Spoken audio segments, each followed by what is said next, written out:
Pawan Kalyan Janasena party స్థాపించినప్పటి నుంచి పలు విమర్శలు ఎదుర్కొంటున్నారు.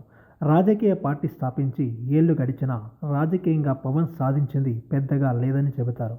ఈ విషయంలో పవన్ పలు విమర్శలు ఎదుర్కొన్నాడు. ముఖ్యంగా గత ఎన్నికల్లో 2 చోట్ల ఓటమి చెందిన తర్వాత విమర్శలు ఎక్కువయ్యాయి. వైసీపీ పవన్ని గట్టిగా టార్గెట్ చేసింది. స్వయంగా 2 చోట్ల ఓటమి పొందడమే నీ బలం ఏంటో స్పష్టం చేసింది అని విమర్శలు గుప్పించింది. అలాగే పవన్ పై వైసీపీ నేతలు, వైసీపీ అధినేత సైతం విమర్శలు చేశారు. అందుకే పవన్ ఈసారి ఎలాగైనా తాను అసెంబ్లీలో అడుగుపెట్టడమే కాక ప్రభుత్వంలో తమ పార్టీ భాగం కావాలని అనుకున్నాడు. అందుకోసం టీడీపీతో పొత్తు పెట్టుకున్నాడు. వాస్తవానికి 2019 ఎన్నికల ముందు టీడీపీతో విడిపోయిన తర్వాత బాబుతో పవన్ మళ్ళీ కలుస్తాడని ఎవరూ అనుకోలేదు. అయితే వైసీపీ రెచ్చగొట్టడం, ఒంటరిగా పోటీ చేస్తే పెద్దగా ఫలితం ఉండదని భావించడం వంటి పరిణామాలతో సైకిల్తో సావాసానికి సిద్ధమయ్యాడు. వాస్తవానికి పవన్కి అభిమాన బలం ఉందనేది కాదనలేని వాస్తవం. అలాగే సామాజిక బలం కూడా ఉంది. అయినా రాజకీయంగా పవన్ ఇప్పటి వరకు పెద్దగా సాధించింది ఏమీ లేదు. పవర్ స్టార్గా ఆయన్ని ఆరాధిస్తున్న అభిమానులు ఒక రాజకీయ నాయకుడిగా ఆయన్ని ఆదరించడం లేదు. పవన్ పార్టీ పెట్టి 10 ఏళ్లు కావస్తుంది.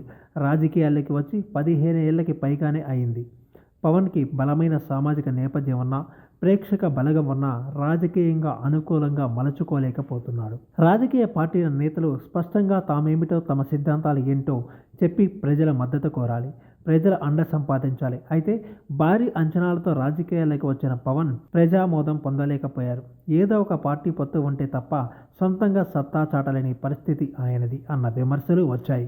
పవన్ కళ్యాణ్కు తనేమిటో, తన సిద్ధాంతం ఏమిటో తెలియదని వైసీపీ నేతలు తరచూ విమర్శిస్తూ ఉంటారు. ఆయనకు నిలకడ లేదని అంటారు. దీంతోనే పవన్ ఈసారి ఎన్నికల్లో సత్తా చాటాలని భావించి టీడీపీతో పొత్తుకు సిద్ధమయ్యారు. వాస్తవానికి గత ఎన్నికల్లో ఓటమి తర్వాత పవన్ బీజేపీతో పొత్తు పెట్టుకున్నారు. అయితే జనసేన, బీజేపీ కలిసి పెద్దగా పోరాటాలు చేసింది లేదు. ఇద్దరూ కలిసి సాధించింది లేదు. అయినా కలిసి నడుస్తూనే ఉన్నారు. బీజేపీతో జర్నీ కొనసాగిస్తూనే వచ్చే ఎన్నికల్లో తెలుగుదేశం పార్టీతో కలిసి ప్రయాణం చేస్తామని చంద్రబాబు జైల్లో ఉన్న సమయంలో విస్పష్ట ప్రకటన చేశారు. ముందుగా ఎలాంటి సంకేతాలు ఇవ్వకుండా ఆకస్మికంగా ఆయన చేసిన ప్రకటన ప్రతి ఒక్కరిని ఆశ్చర్యానికి గురి చేసింది. నిజానికి టీడీపీ జనసేన పొత్తు వ్యవహారం అంతకుముందు దీర్ఘకాలంగా ప్రజల్లో చర్చనీయాంశంగా మారింది. అయితే అదే సమయంలో వైసీపీ పవన్ని టార్గెట్ చేయడం, పార్టీ కొనసాగాలంటే ఈసారి కనీస సీట్లు అవసరం కావడంతో బీజేపీతో అది సాధ్యం కాదని నమ్మి బాబుతో కలిసి నడవడానికి సిద్ధమయ్యారు. బాబు అరెస్టు సమయంలో పవన్ మద్దతు ఇవ్వడంతో టీడీపీ కూడా పవన్కి గౌరవం ఇచ్చింది. అయితే గౌరవ స్థాయిలో జనసేనకు సీట్లు ఇవ్వదేమో అనే సందేహాలు వ్యక్తమయ్యాయి. ఇదే సమయంలో పవన్ని లైట్ తీసుకుంటున్నట్టు టీడీపీ అధినేత వ్యవహారం ఉంది. అలాగే పవన్కి తెలియకుండా సీట్ల ప్రకటన చేయడంతో పవన్ కేడర్కి, తమ పార్టీ నాయకులకి సమాధానం చెప్పుకోవాల్సి వచ్చింది. సరిగ్గా ఇదే సమయంలో చంద్రబాబు మిత్రధర్మం పాటించడం లేదంటూ పవన్ చేసిన వ్యాఖ్యలు వైరల్ అయ్యాయి.